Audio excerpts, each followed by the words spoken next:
Today we get a second week in a row with a letter from Paul. I've shared with you all in the past that Paul and I have a complicated relationship. It's not that I don't like Paul, but we need to be able to talk with Paul, to argue with Paul a little bit, and sometimes, usually that's best done in Bible study. Preaching Paul sometimes is problematic because it's exhausting.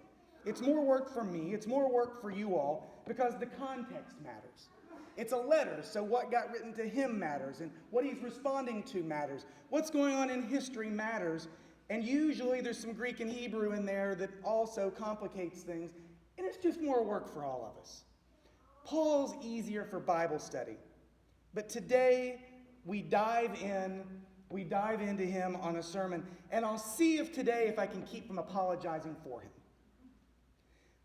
Paul is like that relative that everyone loves, but you don't want to be the one sitting next to them at the holiday meal.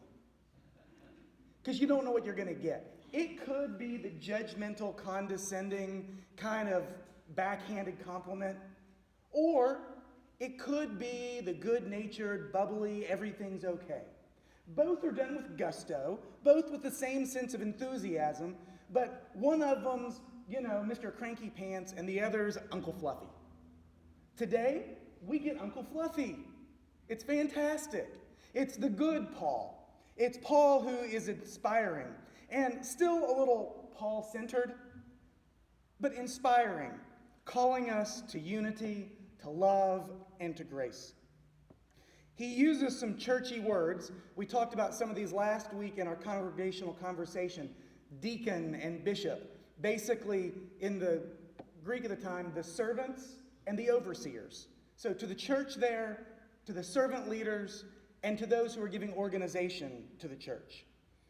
He lifts up his imprisonment, that he and Timothy are literally in jail for the gospel. On a Sunday that we call Freedom Sunday, to have a letter written by someone incarcerated is interesting. Now, there's different types of incarceration.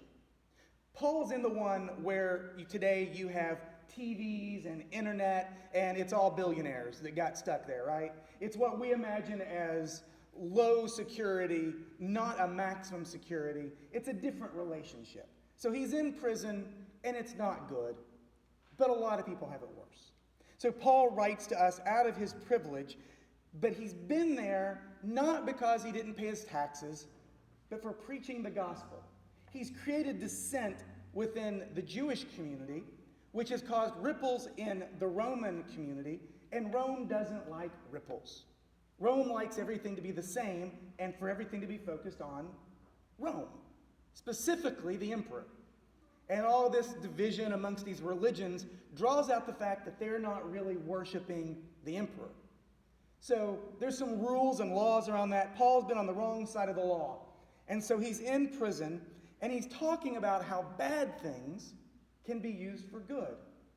That he's proclaiming the gospel. This has happened to him, but even the bad out there can work for good if we don't let it topple us over. He has a determination to do right. Not follow inappropriate behaviors, but to do what is right. And naming that not all of us are sincere in our faith. But Uncle Fluffy, not Mr. Cranky Pants, but Uncle Fluffy today is okay with insincere thought. Because even that will work out for Jesus. It's okay, those who aren't sincere in their faith, those who are trying to bring him down, it's okay, because God will use it for good. I want you to hear Paul's words again on this last thought. Some proclaim Christ from envy and rivalry, but others from goodwill. These proclaim Christ out of love, knowing that I have been put here for the defense of the gospel. The others proclaim Christ out of selfish ambition, not sincerity, but to increase my suffering in my imprisonment. He might have said our suffering, brought others into it, but again, it's still Paul. What does it matter, he says? Just this, that Christ is proclaimed in every way, whether out of false motives or true, and in that I rejoice. Yes, I will continue to rejoice. In many ways, this expresses some of the greatest hopes of what we call progressive Christianity today. Sincerity is important. Faith should not cause others to suffer. And let's see the good in what everyone is doing. There's some who started to separate themselves from Christianity as a movement. They refer to themselves as Jesus followers, or they say, I'm not Christian. I like your Jesus, but I don't like your religion.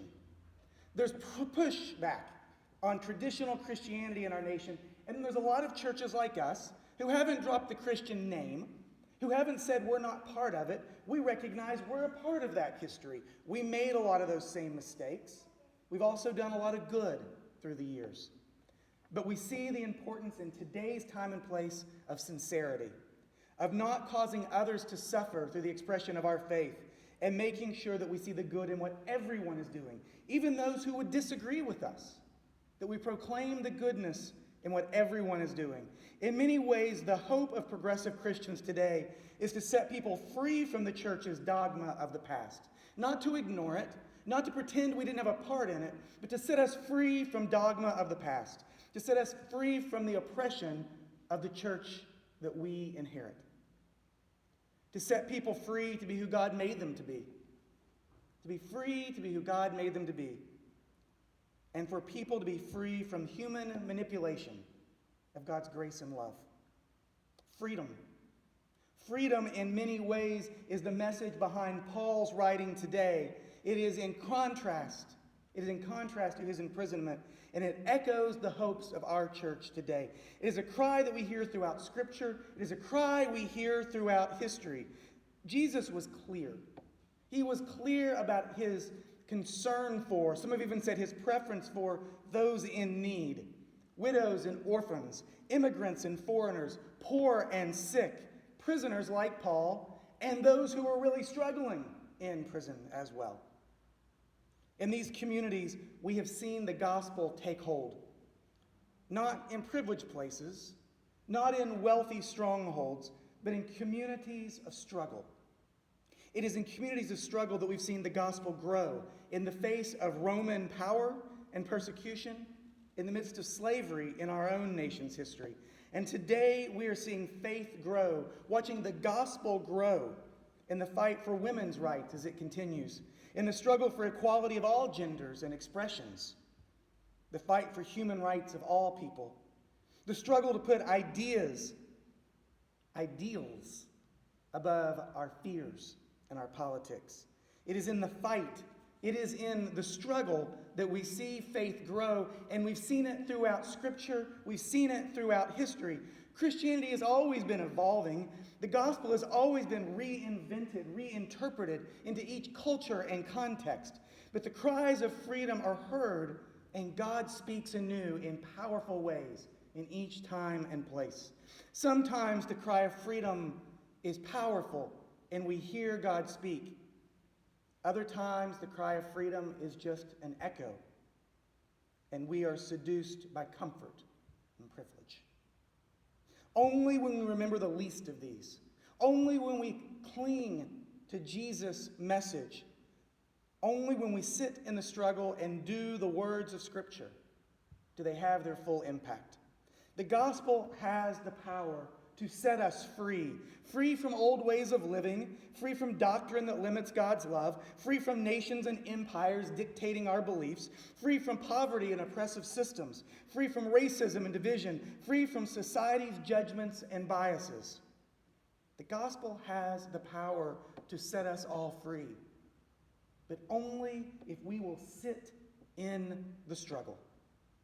Only if we will sit in the struggle. Only if we will name the true needs around us. Only if we continue to cry for freedom, not as a patriotic echo of the past, but as a voice of solidarity today.